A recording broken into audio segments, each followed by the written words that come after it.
All right, folks, welcome back. Steve Malzberg with you, and we are joined right now by Grover Norquist, president of Americans for Tax Reform. Hello, Grover. Good to be with you. Yes, good to have you. How are you? I am doing extremely well. And how is Paul Ryan and the Republicans doing? Well, it's very interesting that, look, the Tea Party brought one huge crown jewel to the Republican Party, and that was the sequester, the spending limits that the president was forced to agree to in August of 2011. Not a limit for how much you spend 1 year, but 10 years. 10 years out, hard caps, don't have to be voted again, aren't debatable, hard caps.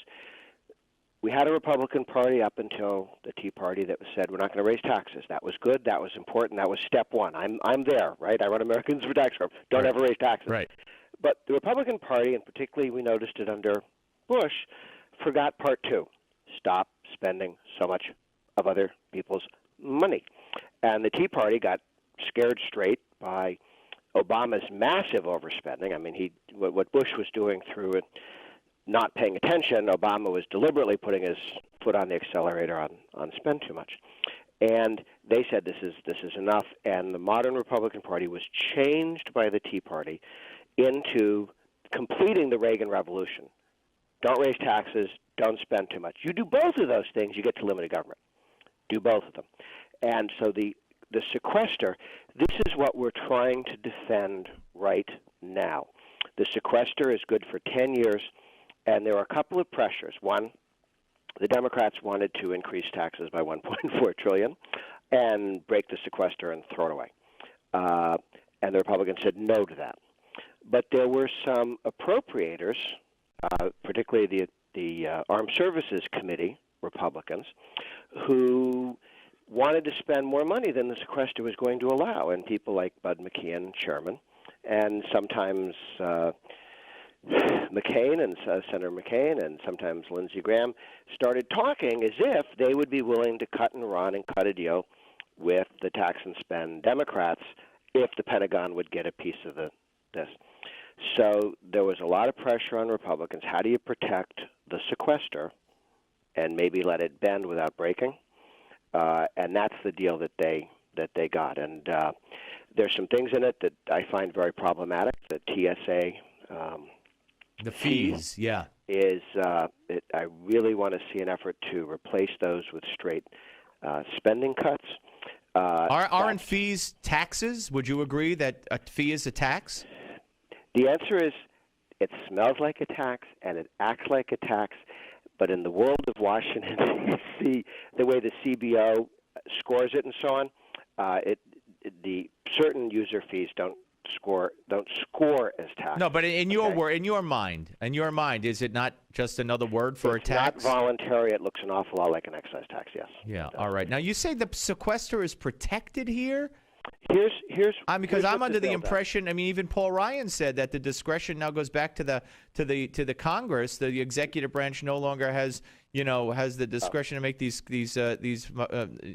budgetary decisions. And I'm under the impression that the sequester's gone. No. Oh, no. I talked to Ryan at great length both before and during this whole negotiations. This was all designed to maintain the sequester caps, meaning total spending on domestic discretionary spending, okay? Now, what goes back to the committees and gives Congress more leeway on is how you spend the money. But the caps don't move. The amount of money that you spend each year. Here's what's troubling for the next. Why some people are going to look at it and go, wait a minute. For the next 2 years, the caps are loosened for 2 years only, but the total caps are extended for another 2 years. So instead of ending in 8 years, it now ends in 10 years, and the amount of loosening for 2 years is recaptured over the next few years. With a series of legal changes in mandatory spending, pension rules. Government workers put a lot less of their paychecks into paying for their pensions than you and I do. And this begins to move that in the right direction by 1.3% of payroll. Well, that saves a fair amount each decade, and it saves a fair amount of money in the future decades. So in the next 10 years, we spend a little bit more in the first 2 years and a little bit less over the next decade. It about evens out, okay, the amount of money spent from the old caps to the new caps. So, Grover, the only caps that changed are for the first 2 years. After that, the next 8 years, the caps are unchanged. Okay, so give this deal a grade. A, B, C, D, B+, give it a grade in your view. B+. Okay, and so you're behind it. What about the lashing out by Boehner at conservative groups who are opposed to it? I mean, if you had wound up opposed to it, you would have been included in that scolding, no? Well, I don't know what groups he was referring to. If I would have been, the other team wanted to raise income taxes by hundreds of billions. They didn't get that. They got, over a decade, I think $11 billion in fees. I wish they weren't there. I hope to get rid of them. It is our goal to privatize TSA, not subsidize it. And I think we can accomplish that. That's something we ought to do. Is that something we were going to be able to do in this negotiation where half the votes were controlled by Murray, the liberal Democratic senator from Washington? No. Am I happy about those fees? No, I think that's a real problem. I wish we had not done that at all. When the dust settles, if this bill passes, over the next decade, we will spend less than we were going to.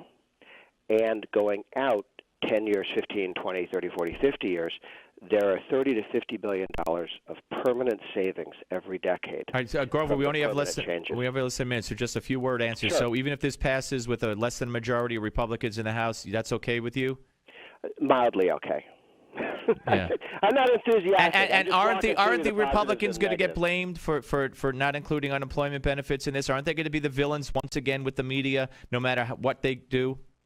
The Democrats will try that. I believe we will successfully defeat it because the Republican Party needs to be the party of jobs, not the party of unemployment. All right.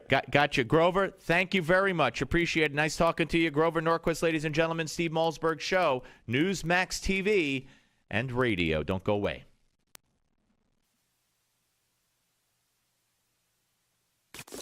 The Steve Malzberg Show.